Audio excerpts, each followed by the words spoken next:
புதுச்சேரி காவல்துறையில் புதிதாக தேர்வு செய்யப்பட்ட உதவி ஆய்வாளர்களுக்கான பணி ஆணை வழங்கும் விழா புதுச்சேரி கம்பன் கலையரங்கில் நடைபெற்றது.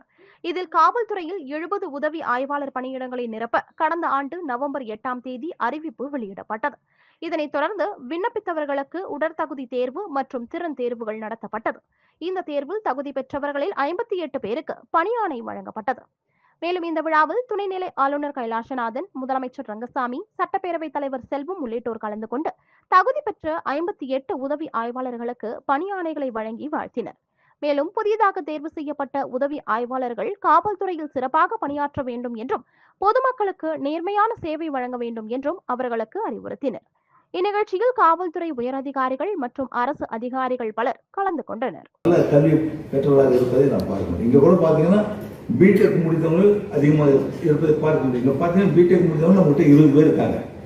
பிடெக் படிச்சுட்டு வந்தவங்க இந்த மாதிரி நல்ல கல்வி நல்ல மக்கள் ஏனைய எம்காம், எம்சிஏ இது மாதிரி படித்துட்டு வருகின்ற இளைஞர் நம்மால் பார்க்க முடிகின்றது.